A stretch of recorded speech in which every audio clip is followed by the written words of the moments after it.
Sameera kitchen recipe మీరు అందరు బాగాలని మనస్ఫూర్తిగా కోరుకుని ఈరోజు వంకాయ ఫ్రై అయిపోతుంది. చాలా బాగుంటుంది వంకాయ ఫ్రై అనేది. మన పిల్లలు కూడా చాలా బాగా నచ్చుతుందండి.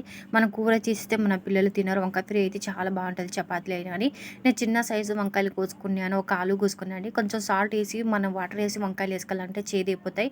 ఒక టమాటా అంటే కొద్దిగా కరివేపాకు, ఒక పచ్చిమిరకాయ, మేతి కట్ చేసుకున్నాను, ఒక ఆనియన్ కట్ చేసుకోవాలని సన్నగా కట్ చేసుకున్నాను. ఇక్కడ గ్యాస్ ఆన్ చేసుకుని చిన్న బొగ్గున పెట్టుకున్నాను. కొద్దిగా ఆయిల్ మనకు ఫ్రైకి ఎక్కువ అవుతుంది. ఒక్క పల్లి ఆయిల్ వేసుకున్నానండి. ముందు కరివేపాకు వేసుకోవాలి. మనము కరివేపాకు వేసుకున్నాక ఆనియన్ వేసుకోవాలండి. ఆనియన్ అయితే నేను పతలాగా సన్నగా పీస్ మాదిరి కట్ చేసుకున్నాను. ఇవన్నీ మనం దూరగా ఫ్రై చేసుకోవాలండి. ఇక సాల్ట్ వేసుకోవాలండి. వంకాయ ఫ్రైలో వంకాయల కూరలు ఎప్పుడైనా సాల్ట్ తక్కువ వేసుకోవాలండి.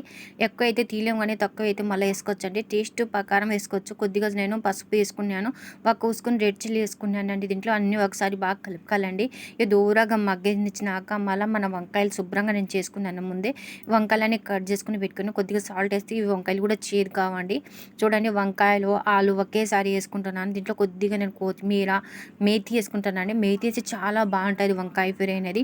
2 పచ్చిమిరకాయలు వేసుకున్నాను, ఒక టమాటా కట్ చేసుకుని వేసుకున్నానండి. ఇక నేను కొబ్బరి పొడి వేసుకుంటున్నాను. మన కాడ పల్లీల పొడి ఉంటే అది కూడా వేసుకోవచ్చండి.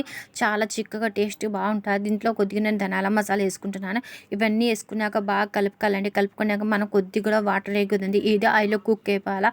ఇప్పుడు కొంచెం నేను మూత పెట్టి సిమ్లో కుక్ చేసుకుంటానండి. ఎంత సిమ్లో కుక్ చేసుకుంటే అంత బాగా వస్తుంది. ఇక్కడైతే ఇప్పుడు వంకాయ ఫ్రై అయిపోయిందండి. ఒకసారి బాగా కలుపుకోవాలండి. కలుపుకున్నాక చూడండి, ఆలు కూడా బాగా కుక్ అయిపోయింది. ఇక్కడ వంకాయ కూడా బాగా కుక్ అయిపోయింది. ఇలా కలుపుకున్నాక మన రైస్లో చపాతీలో సూపర్గా మా పిల్లలకు బాగా నచ్చుతుందండి. మీరు కూడా తప్పక ట్రై చేసి నాకు నా కామెంట్లో చెప్పండి. మా వీడియో నచ్చినైతే లైక్ చేయండి, షేర్ చేయండి, సబ్స్క్రైబ్ చేయండి.